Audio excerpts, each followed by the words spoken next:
Bienvenue pour ce troisième rendez-vous Énergis qui va donc se focaliser essentiellement sur la maison individuelle, puisque notre objectif du jour est de vous apporter des éléments concrets, nos éléments concrets sur ce qu'on a pu identifier sur les évolutions à prévoir pour atteindre la conformité sur la RE 2020.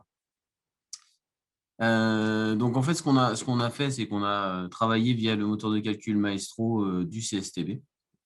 Et donc, on s'est appuyé dessus. Donc, tout ce que je vous dis aujourd'hui reste malgré tout du conditionnel, puisque les textes tels que l'on les a reçus, donc mi-mars, puisqu'il y a eu une mise à jour mi-mars des textes que l'on a reçus en décembre. Donc, ces textes restant provisoires à ce jour, on s'est quand même appuyé dessus, puisque ça permet de se projeter sur ce qu'il faudrait faire pour atteindre la conformité d'ici au 1er janvier 2022, puisque le 1er janvier 2022 reste la date d'application de cette future RE 2020, et donc date d'application égale date de dépôt de PC, bien entendu. Comme vous pouvez le constater également, comme les textes ne sont pas encore définis, les moteurs de calcul ne sont bien entendu pas encore définitifs, et donc, suite à un échange avec notre éditeur de logiciel, il nous annonce une mise à disposition de ces moteurs de calcul définitifs plutôt sur mi-juin, courant juin. Donc, à partir de là, on pourra du coup commencer à travailler sur des choses beaucoup plus concrètes, même si là, avec ce moteur de calcul du CSTB, on a des choses qui sont tout à fait viables, mais simplement que ça prend beaucoup plus de temps de les travailler. C'est pour ça qu'on a pu justement se focaliser sur certains modèles. L'Aéro 2020, comment elle se présente? Donc ça, c'est des choses que l'on a pu échanger ensemble dans les précédents webinaires. Elle va s'orienter sur 3 axes principaux, donc la performance énergétique, l'amélioration du confort de vie et le confort d'été donc en particulier, et l'impact carbone. Alors pourquoi j'ai modifié, pour ceux qui s'en rendent compte, l'impact du confort de vie, je l'ai mis en deuxième, puisque avec les différents calculs qu'on a pu faire, on se rend compte que la performance énergétique est quand même très, très liée au confort de vie. Et donc, l'impact sur les calculs et les optimisations nécessaires sont vraiment liés. Et enfin, donc, on finira par la partie carbone. Tout ça va nous amener, donc voilà, d'ici à 10 heures, on va essayer de parler de tout ça et de vous apporter des éléments. Juste avant de démarrer, je vous présente nos 2 modèles robots sur lesquels on a travaillé, puisque afin d'optimiser un peu les temps de travail, puisque comme je vous l'ai dit, ça prend beaucoup de temps tout ça. On a choisi de travailler sur 2 modèles robots, donc ils sont ce qu'ils sont. Je suis conscient qu'ils ne représentent pas vos habitudes à tous. Néanmoins, ça nous permet d'extraire des tendances beaucoup plus claires de ce qu'il faudra faire l'année prochaine.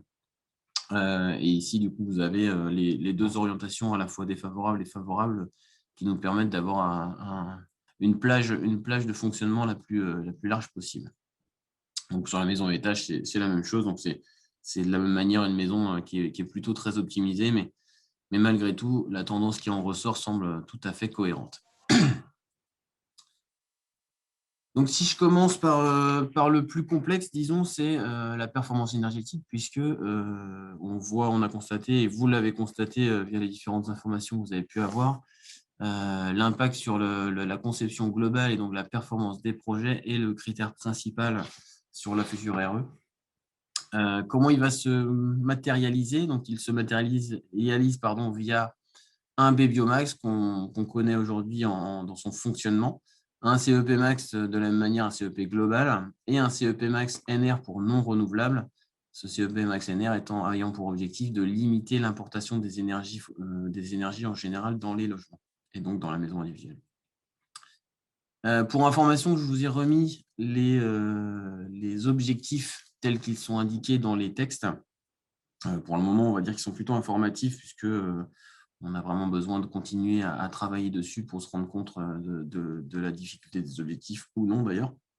Et ces seuils sont, comme en RT 2012, modulés en fonction de la surface et de la zone géographique et d'autres nouveaux critères, mais on ne va pas les détailler aujourd'hui, ce n'est pas l'objet. Donc, comment on fait pour être performant d'un point de vue énergétique? Le premier critère, ça reste et ça sera toujours le B-Bio, c'est-à-dire la conception globale de vos maisons, puisque la volonté du ministère, et en particulier depuis l'arrivée de la RT 2012, c'est bien d'avoir des maisons qui sont peu consommatrices et donc très performantes avant même de penser à comment on les chauffe ou comment on produit l'eau chaude sanitaire.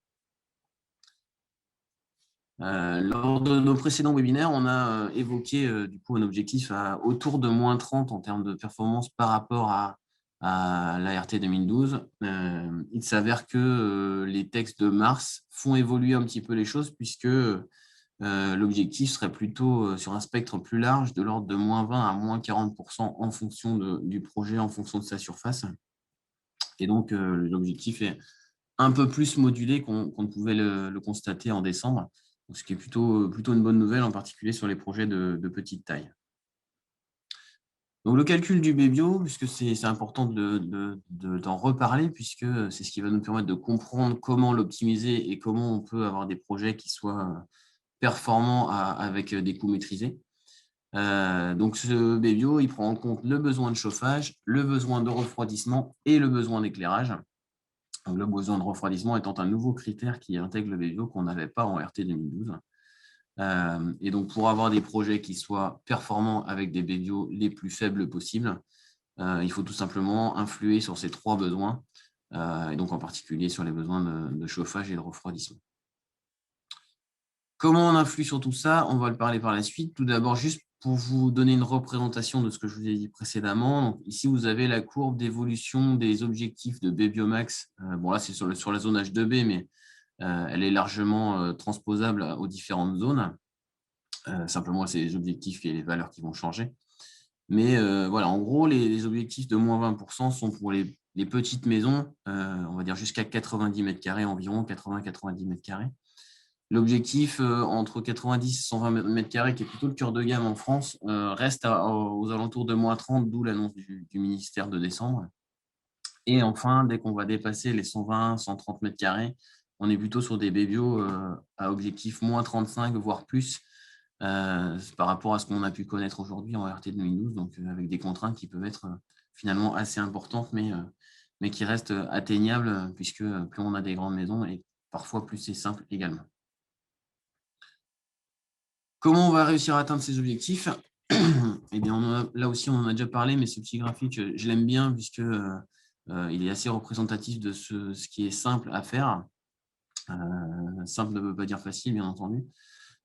C'est faire appel d'abord à l'intelligence de conception, puisque c'est le meilleur moyen de limiter l'impact économique en particulier.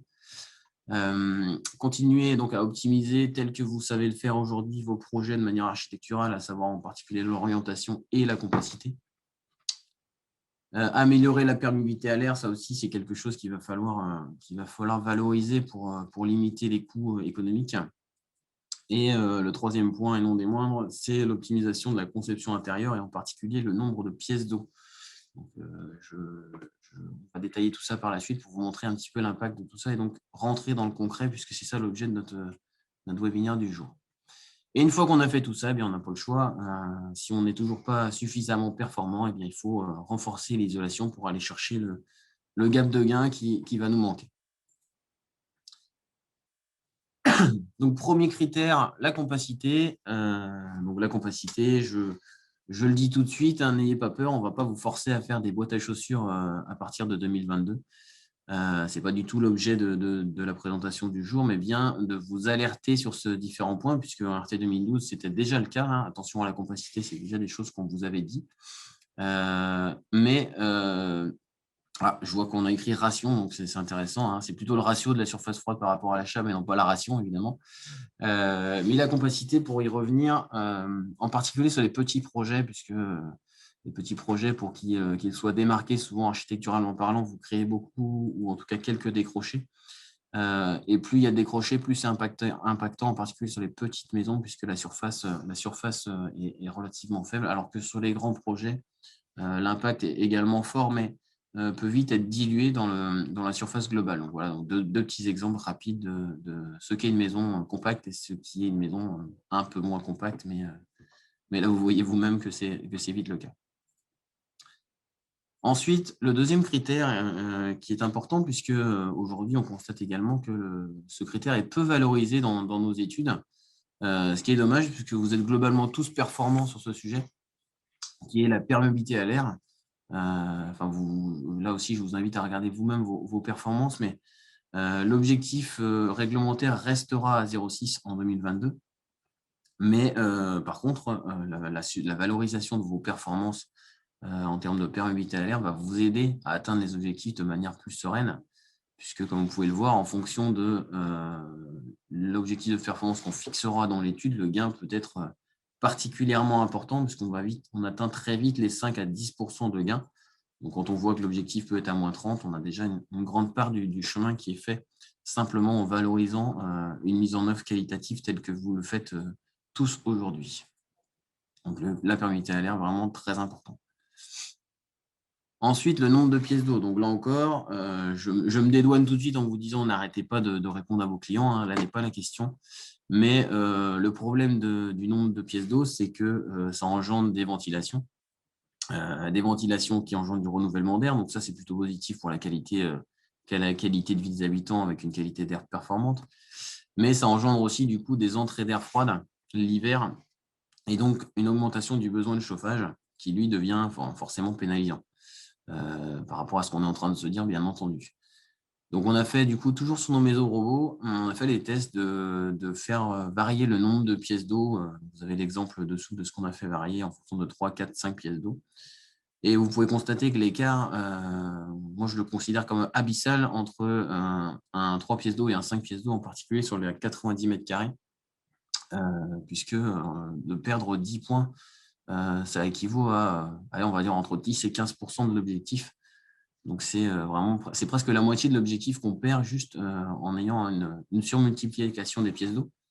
Donc, on est bien conscient que c'est une demande de client, mais soyez-vous conscient que cette demande de client va être de plus en plus impactante avec le temps, puisque dans un projet très performant, la ventilation, qui est un point finalement incompressible tel qu'on l'imagine, devient vraiment prépondérant dans le calcul final. Donc 10-15% au maximum, c'est vraiment énorme. Donc il faut simplement se dire que cette surmultiplication de pièces d'eau va vous engendrer des surcoûts pour compenser justement ces pertes de performance. Donc ça, c'était pour la partie chauffage. Maintenant, vous l'avez compris, ce que je vous l'ai dit précédemment, on va avoir le besoin de refroidissement aussi qui va venir impacter via la prise en compte du confort d'été. Donc ça, c'est vraiment quelque chose aussi de nouveau, donc qui est par contre variable en fonction des zones géographiques pour le coup. L'impact est vraiment fluctuant. Donc il va se matérialiser via un nouvel indicateur qui s'appelle le DH pour degrés-heure. Donc il va qualifier le nombre d'heures d'inconfort cumulé dans les maisons, avec un seuil haut et un seuil bas, donc on va détailler par la suite. Comment il va se calculer? Donc pour essayer de faire simple, deux températures ont été définies comme inconfortables, à savoir 28 degrés le jour et 26 degrés la nuit. Et finalement, toutes les températures au-delà de cette valeur vont engendrer un inconfort. À savoir, par exemple, 30 degrés le jour et 28 degrés la nuit sont des températures inconfortables avec un écart de 2 degrés accumulé sur le nombre de jours où c'est le cas. Pour information, ces calculs ont été globalement dimensionnés par rapport à la canicule de 2003, qui a été quand même assez forte, voire très forte sur l'ensemble du territoire. Et donc, ça permet de dimensionner ça. Et sachez que cette problématique d'inconfort d'été est particulièrement importante sur les zones H2D et H3 qui sont l'arc méditerranéen. Comment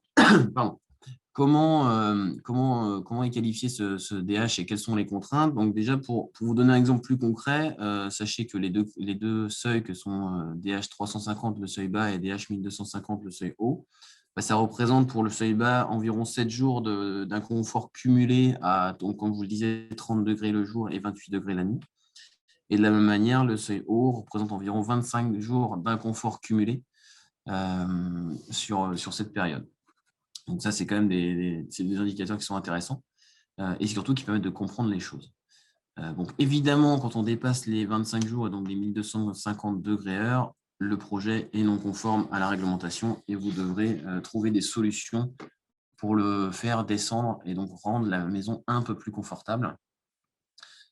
Quand on se situe entre les deux critères, on est considéré comme dans un inconfort mesuré.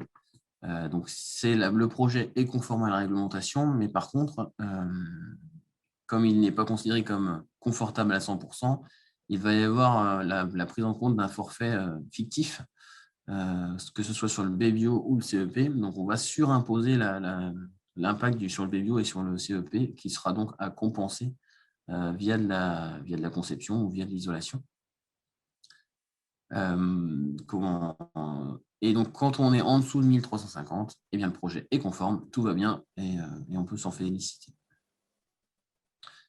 Donc, pour vous donner un exemple de comment se projette ce fameux degré heure, ici, vous avez une petite courbe, donc toujours de notre modèle robot de 90 mètres carrés, donc qu'on a transposé sur chacune des régions, des zones géographiques observées dans la RE. Et vous pouvez constater qu'il y a grosso modo 6 zones où c'est peu contraignant, hein, les 6 premières zones. C'est un peu fluctuant et il y en a même qui sont déjà confortables par défaut, comme par exemple la Bretagne. Mais par contre, il y a 2 zones où vraiment il faut se poser des questions à comment trouver des bonnes solutions parce que l'impact sur le BBio et sur le CEP, en particulier sur le BBio, est vraiment très fort et va engendrer des surcoûts très importants. Donc attention, méfions-nous parce qu'en plus là, ce calcul a été fait sur une orientation plutôt défavorable. Donc si on était en orientation défavorable, les écarts seraient encore plus forts. Donc, vraiment là, ce graphique il est purement informatif, mais sachez que le degré R sur grosso modo les 6 premières zones est impactant, mais n'est pas très contraignant. Et à contrario, dès qu'on va aller dans les zones de l'arc méditerranéen, là, on va vraiment avoir des contraintes très très fortes. Donc, comment on fait pour se prémunir de tout ça? D'abord, il y a la conception globale, donc c'est la maison en elle-même avec sa compacité et sa conception donc, générale, et en particulier donc, l'impact de l'inertie. Donc ça, aujourd'hui, on n'a pas encore eu le temps de la qualifier, mais il semble que l'inertie va avoir un rôle à jouer là-dedans, et ce qui semble logique. Et le deuxième point, c'est l'optimisation de l'orientation. Donc l'orientation, ça c'est des choses qu'on vous a déjà rabâché de nombreuses fois à RT 2012 et petit à petit vous avez tous pris le pas de progresser là-dessus. Donc en RT 2012, on avait une optimisation qu'on qualifierait d'optimale et plus on en mettait au sud et plus on était surexposé et plus c'était valorisant puisqu'on n'avait pas cette contrainte de confort d'été. Mais à contrario, on a pris le retour de bâton des clients qui ont du coup été très inconfortables l'été, alors que l'hiver, c'était évidemment très agréable. Donc désormais, en Euro 2020, il va nous falloir trouver un compromis beaucoup plus subtil entre le gain qu'on peut avoir lié aux apports solaires d'hiver et donc l'impact qu'on peut avoir sur les apports solaires d'été qui, pour le coup, deviennent négatifs. Donc ça, c'est un compromis nouveau à trouver qu'on travaillera bien entendu ensemble pour voir l'impact que ça peut avoir. La deuxième possibilité, outre l'orientation, puisque parfois on en est conscient, vous n'avez pas trop le choix, hein, quand on est sur des façades nord-sud, on n'a pas trop le choix de l'orientation.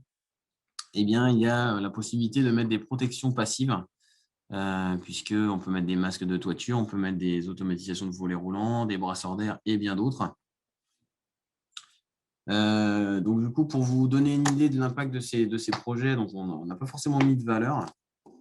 L'objectif étant de vous indiquer du coup ce qui semble pertinent et ce qui le semble peut-être moins. Donc l'horloge astronomique, vous pouvez le voir, a un impact très positif sur le besoin de froid puisqu'on se protège énormément via de l'automatisation sur les apports solaires d'été.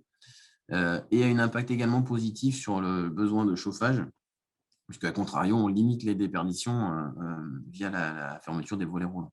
Donc cette solution, objectivement, est une solution qui va sans aucun doute être démocratisée avec l'Aéro 2020, puisqu'elle a tous les points positifs. La deuxième possibilité, c'est le débord de toit. Donc là, on a identifié un 0,8 m de débord. Donc il y a un impact très positif sur le besoin de froid, un peu moins sur le besoin de chaud, parce qu'on a un peu moins d'apport lié à ce débord de toit. Donc ça reste une solution intéressante, et surtout, c'est une solution qui est plutôt plus intéressante dans les zones sud que dans les zones nord, parce que là, vous avez les 2 zones H2B et H2C qui sont donc la zone, on va dire la zone nantaise et la zone plutôt bordelaise toulousaine. Donc ça fait partie des choses qu'on devrait échanger ensemble pour trouver des bonnes solutions. Les brasseurs d'air, j'en ai pas parlé, on entend beaucoup parler, mais pour l'instant, a priori, ce n'est pas quelque chose qui a un impact de notre point de vue important. Est-ce que c'est une mauvaise prise en compte ou est-ce que ça nécessite des évolutions? Ça, on reviendra vers vous à ce moment-là. Et enfin, la dernière possibilité, bien entendu, c'est la valorisation de la climatisation mécanique. Donc ça, c'est le sujet qu'on a évoqué aussi la dernière fois. Donc en fait, cette standardisation éventuelle de la climatisation mécanique n'est pas du tout une volonté du ministère. L'objectif, il est clairement identifié d'avoir des enveloppes performantes avant même de penser à comment on les chauffe ou comment on les refroidit. C'est pourquoi donc, ça permet d'avoir un confort d'été optimal, on va dire. Mais par contre, ça engendre une surconsommation de CEP par rapport au forfait, donc qui peut nous engendrer des contraintes importantes sur la partie conception et donc sur la partie objectif CEP. De la même manière, le BBio, lui, n'est pas impacté. Donc, si le BBio est mauvais, on aura quand même des contraintes architecturales et de bâti à travailler. Et une fois qu'on a fait tout ça, eh bien, si on n'est toujours pas conforme, il n'y a plus qu'un seul cran, vous l'avez compris, c'est de mieux isoler.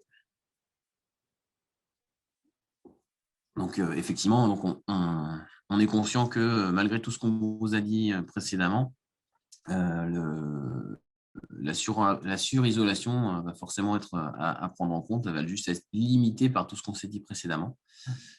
Et là, l'isolation, ça concerne vraiment tous les pôles que vous pouvez observer ici, à savoir sol, mur, plafond, menuiserie, pont thermique, etc. etc.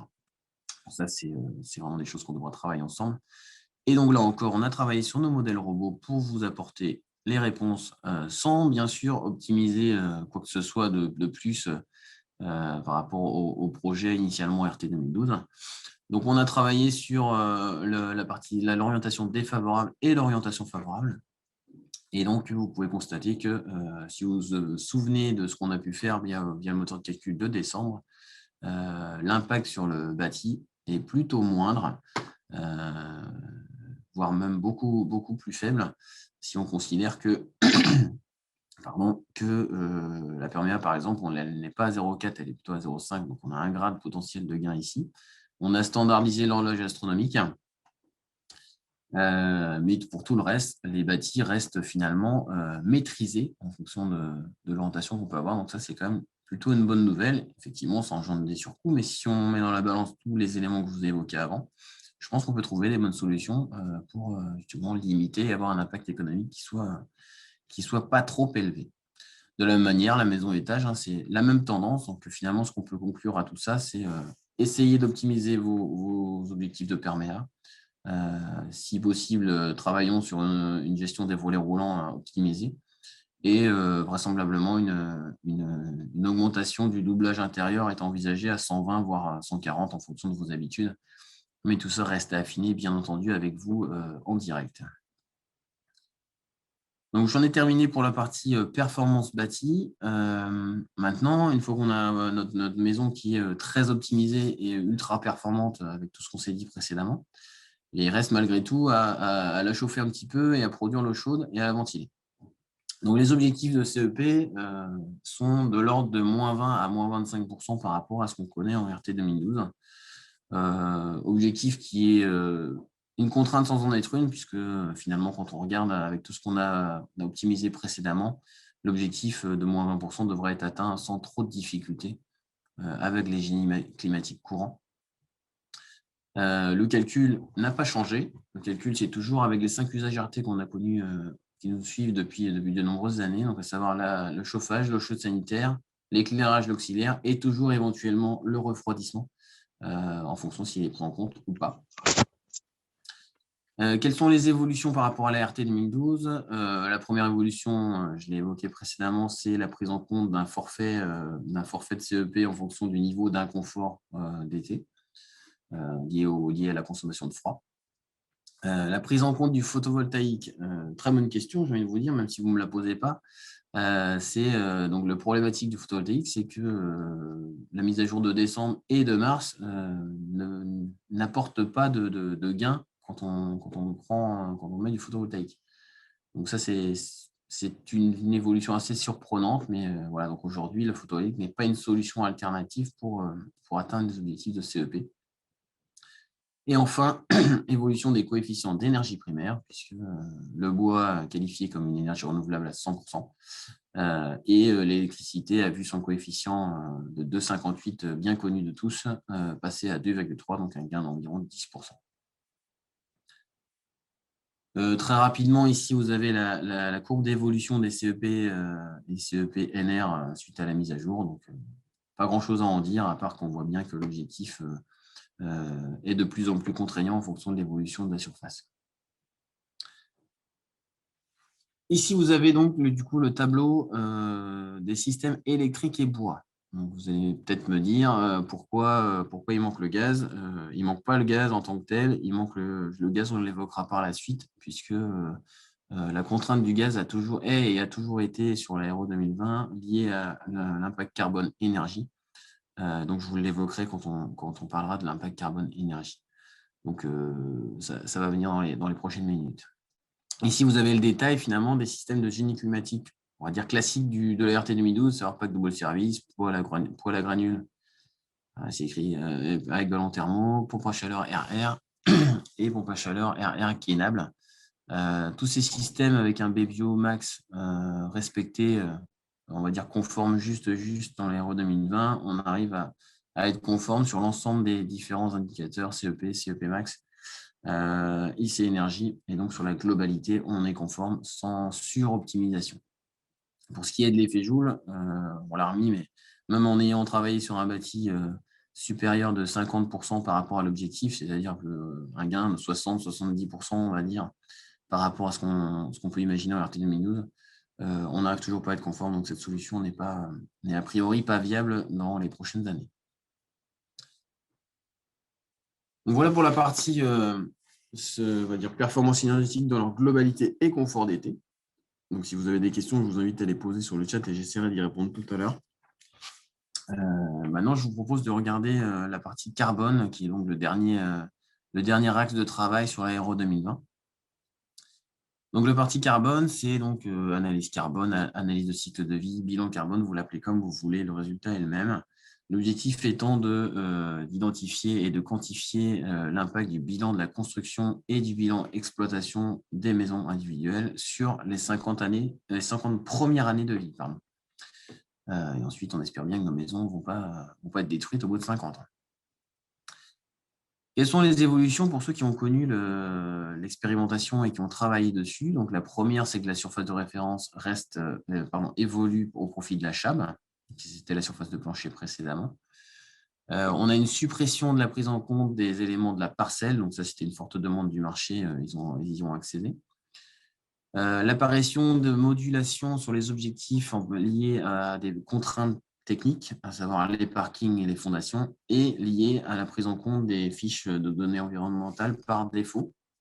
Plus on en a et plus on a une modulation. Donc ça reste à voir ensemble comment ça va fonctionner. Et enfin, donc l'évolution de la méthode de calcul dynamique au profit de la méthode de calcul statique. Donc, je vous parlais tout à l'heure des indicateurs. Donc, le premier indicateur, c'est le IC énergie.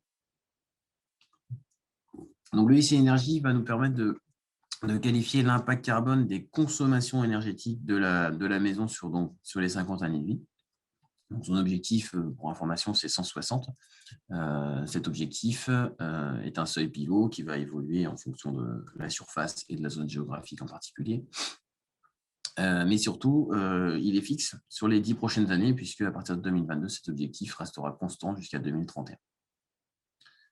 Par contre, la nouveauté de mars, c'est l'apparition d'une dérogation liée au système gaz. C'est pour ça que je ne l'ai pas évoqué précédemment et que je vais l'évoquer maintenant, qui permettrait d'atteindre un objectif à 280 au lieu de 160 kg de CO2 par mètre carré de surface CHAB, mais de manière très spécifique sur des parcelles définies en amont et avec une date de dépôt de PC maximale du 31 décembre 2023.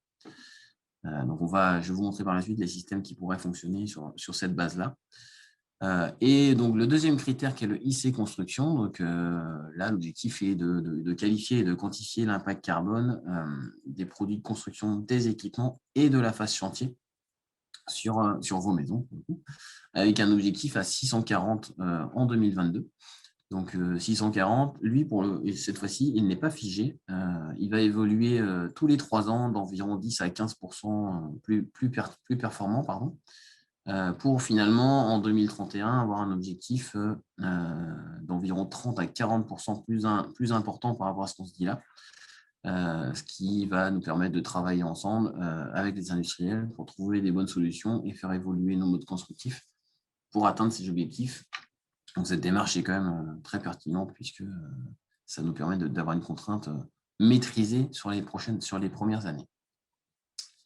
Donc, je vous en ai parlé tout à l'heure, donc je le fais maintenant. Les systèmes gaz, c'est-à-dire les systèmes de chauffage chaude au gaz, qu'en est-il pour l'Aéro 2020 ? Eh bien, les premières simulations, toujours comme on le dit avec parcimonie, c'est du conditionnel, il faut faire attention à ce qu'il n'y ait pas d'évolution dans un sens ou dans l'autre. La plupart des systèmes gaz, finalement, vont être intégrables via cette dérogation qu'on a évoquée, à part la chaudière mixte, qui, elle, malgré nos efforts, ne semble pas fonctionner, chaudière mixte plus photovoltaïque, ne semble pas fonctionner, en particulier sur la partie ICI énergie.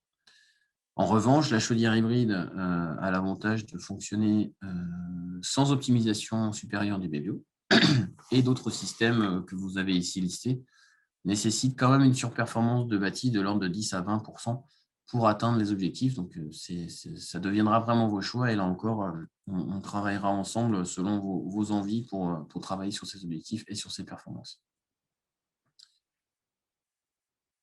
Comment on limite les émissions de carbone ? Donc, les indicateurs informatifs qui restent, puisque les premiers sont des indicateurs contraignants qu'il faudra respecter, ceux que je vous présente ici sont des indicateurs informatifs qui deviendront peut-être contraignants via des labels. Donc, un impact bâtiment global, un niveau de stockage carbone, puisque c'est vraiment la volonté via ce calcul dynamique de valoriser le stockage carbone. Et enfin, un nouvel indicateur qui s'appelle maintenant DED pour données environnementales par défaut, c'est-à-dire la part de fiches par défaut qui sont prises en compte dans le calcul. Comment je limite mon impact carbone de la construction en particulier ? Parce que l'impact carbone de l'énergie, c'est à part consommer moins, on n'a pas vraiment de solution, ou de trouver des énergies décarbonées. Donc là, c'est très simple, c'est de trouver des matériaux bas carbone. Et là, les industriels présents aujourd'hui entendent ce discours et travaillent dessus, j'en suis conscient. Et autrement, la deuxième solution, c'est de valoriser des matériaux biosourcés. Et là aussi, il y a un marché qui se développe, qui est vraiment en développement et qui va certainement prendre son envol dans les prochaines années. Donc ça fait partie des choses qui seront à réfléchir dans les 3 prochaines années ou les 6 ou les 10 prochaines années, puisque, comme je vous l'ai dit, l'indicateur tel qu'il est imaginé aujourd'hui sur le IC Construction n'est pas très contraignant. Et je vous montrerai un exemple tout à l'heure. Donc, comment on va calculer tout ça ?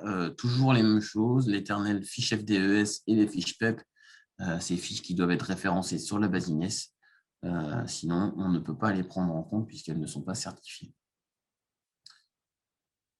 Attention, sur les fiches, on a donc du coup plusieurs possibilités. La première, donc des fiches défavorables qui sont donc pénalisées volontairement puisqu'elles ont été éditées par le CSTB sur des produits qui aujourd'hui n'ont pas de fiches précises d'industriels ou de fiches collectives.